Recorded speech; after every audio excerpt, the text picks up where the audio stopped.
cours est dédié à l'élévation de l'âme de Hana Bat Miriam. Chers amis, dans la paracha de la semaine, Chachamim raconte que Yaakov est arrivé à un endroit dans lequel il y avait un puits. Il y avait une très très grosse pierre qui se trouvait sur le puits. Et il y avait 3 bergers qui étaient installés et qui visiblement étaient en train de s'embêter.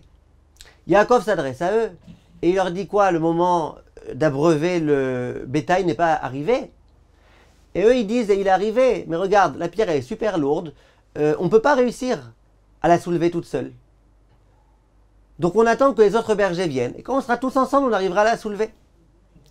Et là il y a Rachel qui arrive, et qui voulait elle aussi abreuver son bétail, et à ce moment-là, Yaakov, Chachamim disent, il est venu, et tout seul il a réussi comme ça à soulever la pierre.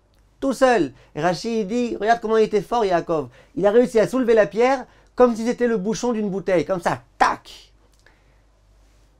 Demande Chachamim, Yaakov, il a bien vu que la pierre elle était lourde.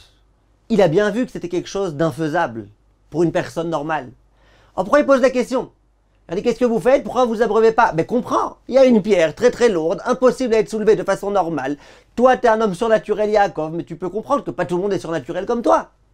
Pourquoi tu poses la question? Viennent Chachamim et ils donnent une idée très très très très importante. Ils disent que, voilà ce que Yaakov a voulu leur dire. Même si tu peux pas, même si tu penses que c'est plus grand que toi, que tu n'as pas les capacités, que tu n'as pas la possibilité, malgré tout, ce que toi tu peux faire, tu dois faire. Tu peux commencer à faire, tu peux essayer, tu peux tenter, tu peux faire un petit quelque chose, tu peux la bouger d'1 centimètre, tu peux faire quelque chose. Ce que tu peux faire, fais, ne dis pas je peux pas. Parce que Akadosh Baruch Hu, il pourra t'aider. Mais il t'aidera que s'il voit que toi tu commences. Hachem, il n'attend pas les résultats, Hachem, il attend que l'homme il fasse tout ce qu'il peut faire. Et c'est ce qu'il leur dit Yaakov. Il leur dit, j'ai compris que vous n'arriverez pas en principe à soulever, mais pourquoi vous n'essayez pas? Vous au moins faites ce que vous pouvez faire. Essayez, allez savoir, peut-être qu'Hachem va vous aider. Et c'est dans cet état d'esprit-là que Yaakov est venu. Qu'est-ce qu'on croit? Que Yaakov c'était un super puissant, qui était plus fort physiquement que tous les bergers, qu'il arrivait à lui tout seul à faire ce que tous les bergers n'arrivaient pas à faire. La preuve, c'est qu'il a réussi tac, comme ça, comme un bouchon. Non. Yaakov, ce qu'il a enseigné à ses bergers, c'est de dire, on essaye. Je ne sais pas si j'arriverai ou pas. Peut-être qu'effectivement, c'est impossible. Mais moi, j'essaye. Et je sais que si Hachem veut m'aider, il m'aidera. Donc j'essaye. Et il a essayé. Et il a réussi. Simplement, tout ça, ça provient d'une véritable envie. Lorsque l'homme a véritablement envie de faire quelque chose, il essaye et Hachem peut l'aider. Quelquefois, vous allez vous dire, je ne peux pas maintenant étudier 1 heure de Gemara, je suis trop fatigué. D'accord, mais 1 minute, tu peux? Alors fais 1 minute. Tu verras après comment parfois Hachem il aide et 1 minute, elle se transforme en 1 heure ou en 2 heures ou en 3 heures. Maintenant, je ne peux pas. Je ne peux pas aller à la synagogue, c'est trop difficile, c'est trop machin, je reste au lit. Te lever, tu peux. Au moins te lever pour prier même à la maison, tu peux. Lève-toi. Fais ce que tu peux. Et tu verras combien Kadosh Baruch Hu t'aidera. Mais pour ça, comme on disait, il faut que l'homme veuille. Chachamim nous disent que les pierres sous lesquelles Yaakov a mis sa tête lorsqu'il devait dormir, elles se sont toutes battues.